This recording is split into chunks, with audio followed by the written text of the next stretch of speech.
with Andy Woodman after the playoff semi-final victory over Altrincham. Andy, first things first, I want to shock you with this one. Just well done, you know. I want to take. It's taken 4 years for anyone to say well done.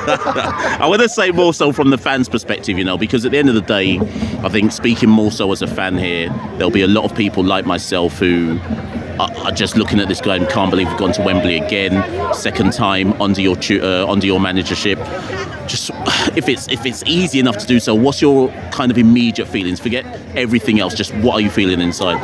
Well, I just said to the guys in here, look, Wembley's not the prize. You know, I mean that of respect. Getting promoted's the prize. So we're now 90 minutes away from getting out of this league. The same as Solihull as well. You know, with respect. So that's the prize. Not celebrating Wembley. Of course, it's great. These people, I want it for them.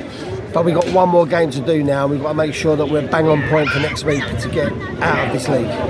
The first half, everyone will focus on the first half. You've often said, you've spoken about fine margins and so on and so forth.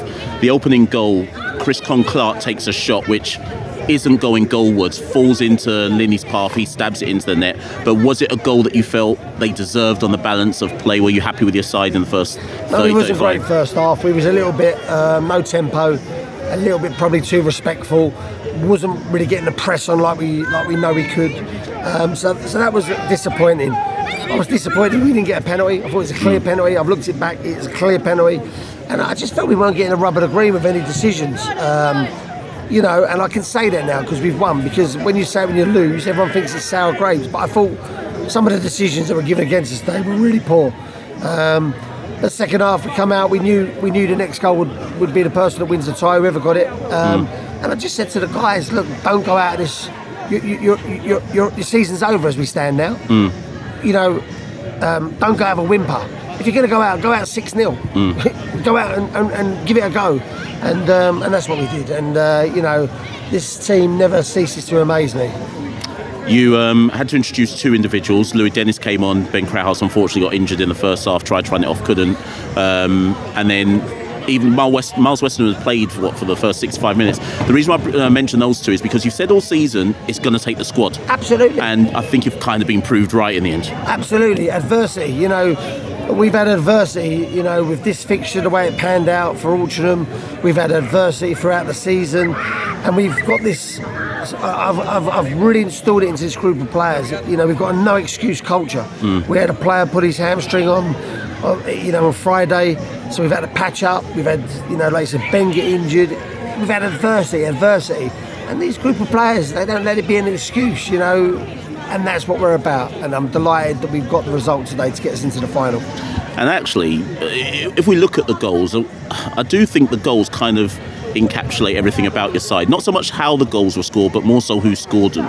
So you've got Miles Weston who scores 2, Jude Arthurs scores 1. Before this match would have started, I don't think you would have had anyone saying, right, Arthurs and Weston will be the match winners in terms of goals. But what does that say about you and the team that you've got and goals coming from everywhere? And it doesn't have to be a cheek or bust type thing. I think it just says the sort of, you know, the quality and the mentality of the group for, you know, not to go out and not to lose, you know, and to give it everything. You know, it doesn't matter who scores, but they get in their head that they are going to go and get this across the line. And that said, there were some big blocks in the other end. The goalkeeper was excellent.